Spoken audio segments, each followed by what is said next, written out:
Boxing is back with the IBO World Light Heavyweight Championship. Can Suarez take the belt? Or will one of Britain's brightest prospects, Lyndon Arthur, seize victory? Big Fight Live, Arthur versus Suarez, Friday at 10 on Channel 5. Razaban IFL TV, proudly sponsored by Everlast.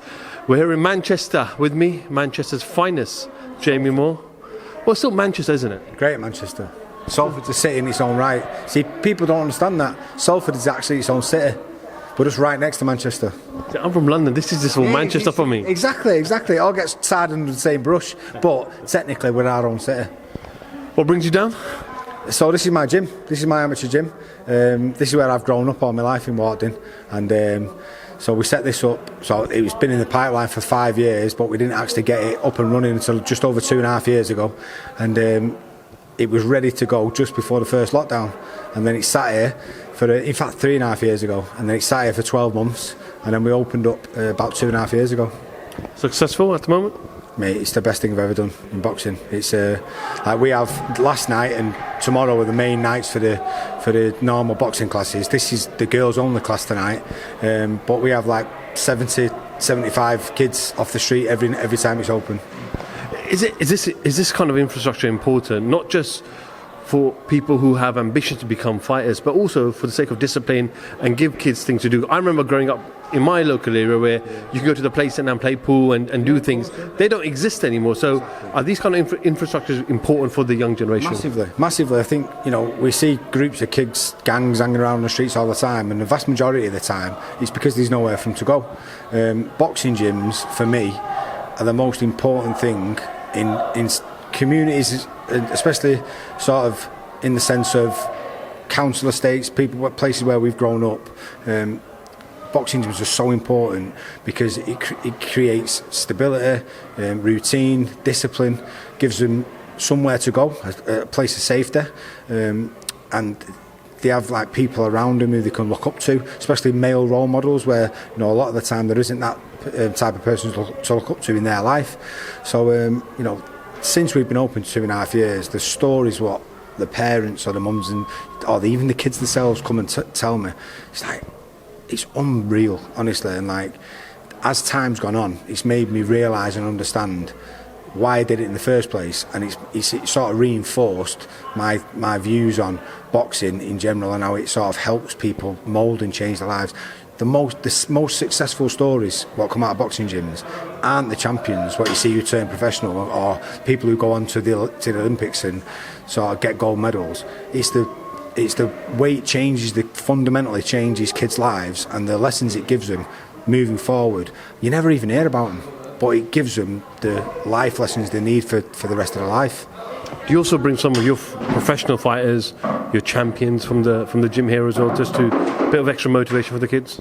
Yeah, of course, because if they are the type of kid who's doing well, who sort of, they like watching boxing, they see him on TV, it makes it more realistic. I did it myself. I was 14, I went on holiday to Tenerife and seen Nigel Benn training in the gym next door. I was a big, massive Nigel Benn fan, and sort of seeing him training in real life made it more realistic.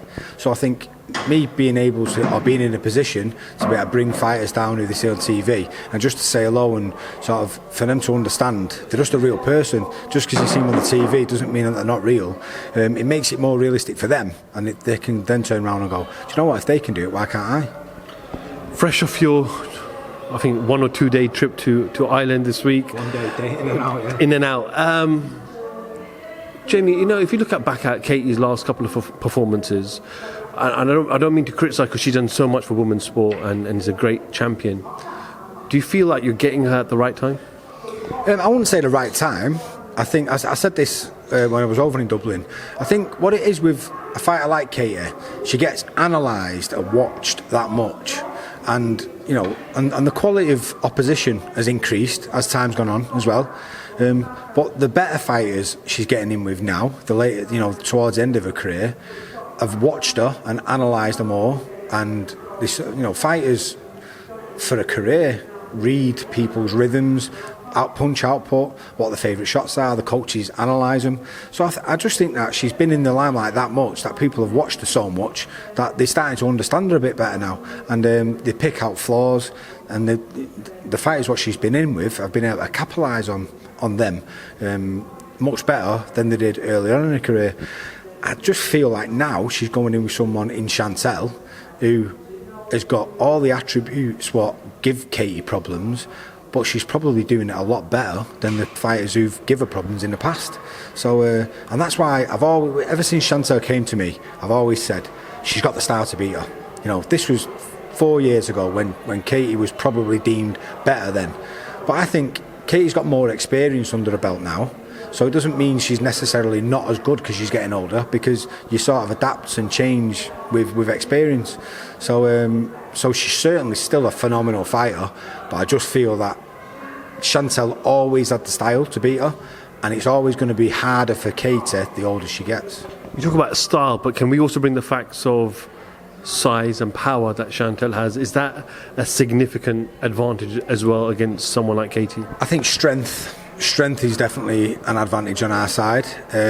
Size doesn't really come into it, I don't feel, because Chantel was always a lightweight, and we never really felt like we was going to get the Katie Taylor fight, because it didn't make sense, I understand, because it was a big risk and not a lot of reward, and Chantel was a mandatory, and we didn't feel like she was going to take it.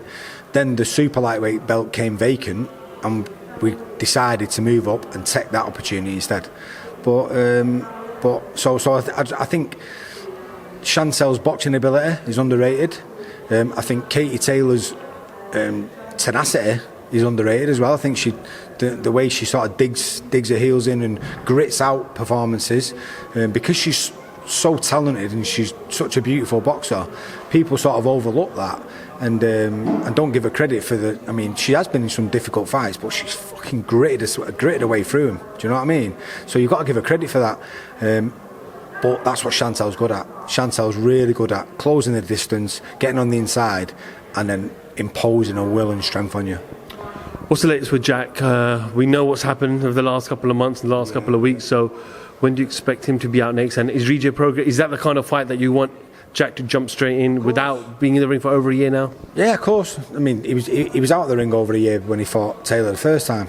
So I think it was 15 months or something like that. So that's not ideal, obviously. But it shows you that Jack's always in the gym, so he spars once a week. His timing's always there. He doesn't let himself get out of shape. So I've no issue with him taking a fight like Prograis, because for one, he's always fit, and for two, he's phenomenally talented, and I've always had belief in his ability. People couldn't understand why I had so much belief in him to beat Taylor the first time, and I just kept saying, well, listen, just watch the fight and you'll understand. And then people now realise how good he is. But you know, Prograis, by no stretch of the imagination, any easier a fight than Taylor. It's as difficult a fight. You know, if you watch their fight in the World Series final, it was as close a fight you can ever get. So it's not like Jack's gone for an easier option for a world title. It's a difficult fight, but it's one that I'm confident he can win, and it makes the Taylor fight rematch even bigger if and when it happens. We've learned today that Fury-Usyk will probably not happen. Usyk team have come out and said it's not going to happen. We've given them every opportunity to make it happen. Frank said he's still going to try. It's bad for boxing. Yeah, it's obviously disappointing if it doesn't happen. You know, there's been a lot said about money doesn't matter. It's all about legacy. It's all about undisputed and stuff. And no one knows who's to blame. You know, people can throw accusations around saying they're to blame. It's not our side.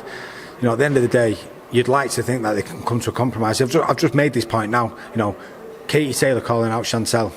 Within a week, the contracts were signed. It was done because they both wanted it. You know, the money was okay, but probably could have been better. But if they both wanted the fight to happen that much, that they made some sacrifices and made it happen. And that, if you want legacy and you want the fight to happen, I think that's what's got to happen. So it is a bit disappointing.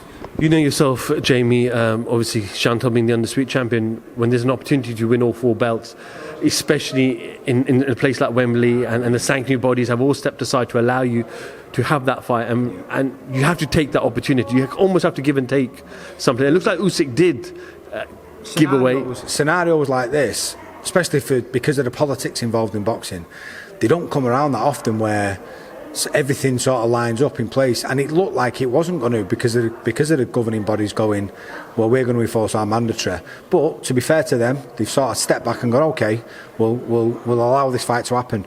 So, God, strike while you can, you know, because in the long run, it is all about legacy.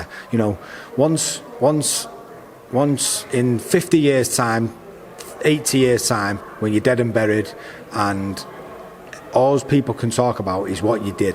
They won't talk about how much money you earned. They'll talk about the legacy you left behind, the victories you either did or didn't do, the fights you was involved in, and decisions made now may or may not stand you in better stead in the long run.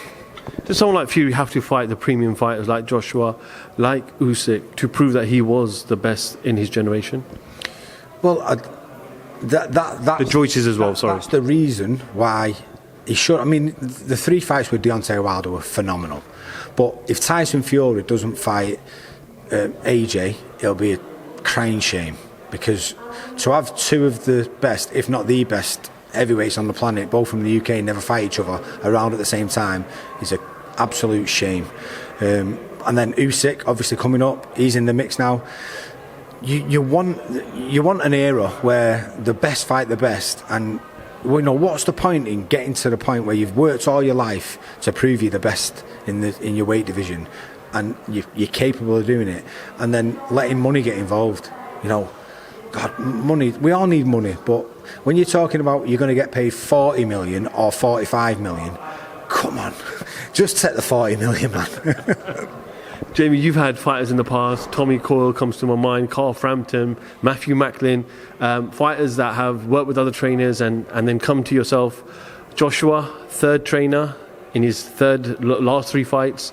How much pressure is on him next week against Jermaine Franklin?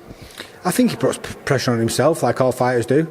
You know, I just feel this is a great opportunity for AJ to sort of go in there and re-find himself, because when I watch his performances, you know, he's been at a higher level, so I understand he's probably believed I've got to be a little bit more technically better, but sometimes less is more, and what he had before might have been good enough to do better maybe against someone like Usyk, who's a lot smaller.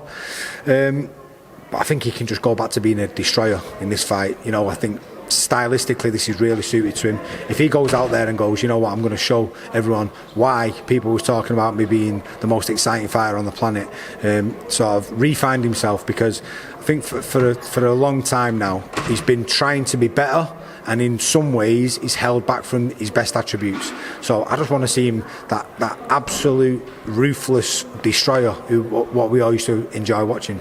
Must win? Yeah, of course it is. Especially at this stage of his career now, it's a must-win fight. I think it's good matchmaking. I think you know, I don't see him having any problems. And like I said before, style-wise, I think he's really suited to him.